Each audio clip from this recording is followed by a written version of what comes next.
श्री शिवाय नमस्तुभ्यम। तुम्हा सगळ्यांना माहीतच आहे, येणाऱ्या 8 तारखेला महाशिवरात्री आहे। महाशिवरात्रीच्या दिवशी सगळ्यांचाच उपवास असतो। तिखट खाऊन साबुदाणा खाऊन सगळ्यांनाच कंटाळा येतो, मग गोडधोड खावंसं वाटतं। तर आम्ही महाशिवरात्रीसाठी राजगिऱ्याचे लाडू बनवून ठेवले आहे। ती रेसिपी मी आज तुमच्याशी शेअर करते। चला बघूयात राजगिऱ्याचे लाडू कसे बनवले ते।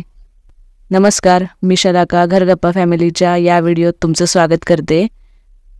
हे बघा, हा 250 ग्राम राजगिरा आणला होता मी। हा पॅकिंगवाला आणला होता मी राजगिरा, पण मी साफ करून घेतला याला, कारण कधी कधी असं असतं पॅकिंगवाल्या वस्तू आपल्याला वाटतं की त्या खराब नसतील, आपण तसंच वापरात घेतो, पण काही वेळेला त्यात घाण असू शकते, खडी वगैरे असू शकते, त्यामुळे ते साफ करून घेतलेलंच बरं। म्हणून मी हा राजगिरा साफ करून घेतला, कारण हा उपवासाचाच पदार्थ आहे। हे बघा, 250 ग्राम राजगिरा घेतला। त्यात बघा एक पातेलं घेतलं मी, ते गॅसवर छान गरम करून घेतलं।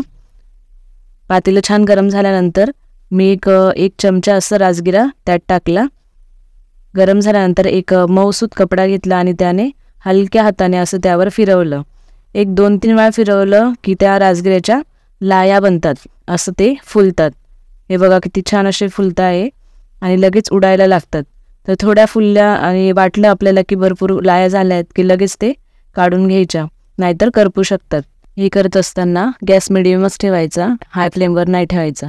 हे बघा, असं एक चमचा करून मी असं हे पूर्ण अशा लाया बनवून घेतल्या आहे। एकदम पूर्ण लाया घ्यायच्या नाही, नाहीतर मग अर्ध्या कच्च्या आणि अर्ध्या करपतील, त्यामुळे एक थोडं थोडं घेऊन आपण त्याच्या लाया बनवून घ्यायच्या। हे बघा, मी तसंच केलं आहे, लाया बनवून घेतल्या आहे।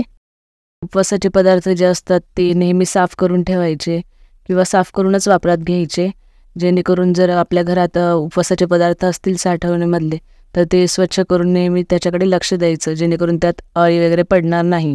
हे बघा, पूर्ण लाया अशा व्यवस्थित तयार झाल्या आहे। आता या तयार लाया मी साईडला ठेवते 1-2-3 मिनटासाठी थंड होण्यासाठी। आता इकडे मी घेतला आहे हा गूळ। हे बघा, 250 ग्रामसाठी मी हा 150 ग्राम गूळ घेतला आहे, त्याला छान कट करून घेतला। आता एका छोट्या पातेल्यात मी हा गूळ घेणार आणि त्याचा आपल्याला पाक करायचा आहे। हे बघा, हा गूळ टाकल्यानंतर त्याला हलवत राहायचं। आपल्याला याचा पाक बनवायचा आहे, साधारण असा पाक बनवायचा आहे, पातळ। याला हलवत राहायचं, व्यवस्थित त्याला विरघळू द्यायचं। हलवत राहिल्याने त्याला असे बबल्स येतात आणि त्याचा कलर चेंज होतो। हे बघा, लालसर घट्ट असा कलर होतं। आणि लाडूमध्ये छान चव येण्यासाठी मी हे 1 चमचा तूप पण टाकते, त्याच्याने चमक पण येते आणि टेस्टही लागतात लाडू, त्यामुळे मी हे 1 चमचा तूप त्यात टाकते। हे बघा, आणि छान हलवत राहायचं, व्यवस्थित असा हा पाक होऊ द्यायचा। हे बघा, पातळ असा हा पाक रेडी झाला आहे। छान बबल्स पण आले आणि कलर पण चेंज झाला आहे त्याचा।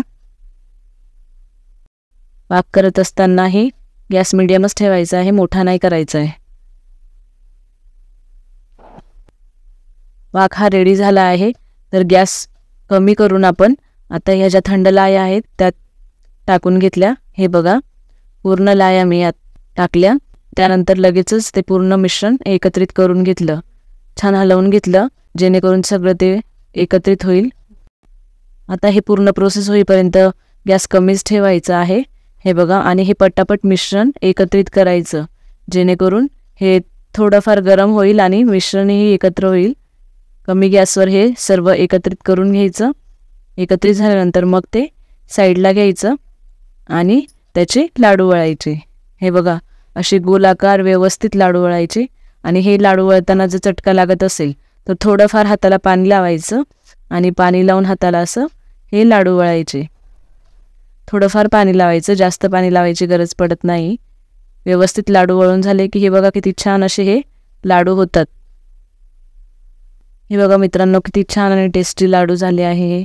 हे लाडू असं काही नाही की आपण उपवासालाच खाऊ शकतो, आपल्याला जर मूड झालं तर आपण असे लाडू केव्हाही बनवून खाऊ शकतो। टेस्टी लाडू आहेत आणि लहान मुलांना देखील असे लाडू बनवून दिले की आवडीने खातात। हे लाडू पौष्टिक पण असतात, त्यामुळे हे केव्हाही आपण खाऊ शकतो। तुम्ही असे महाशिवरात्रीसाठी लाडू बनवून बघा आणि कसे झाले ते मला कमेंट करून नक्की कळवा। आणि व्हिडिओ आवडला असेल तर व्हिडिओला लाईक करा। मी अजूनही उपवासाच्या रेसिपी या चॅनलवर टाकणार आहे, तर त्यासाठी चॅनलला सबस्क्राईब नक्की करा।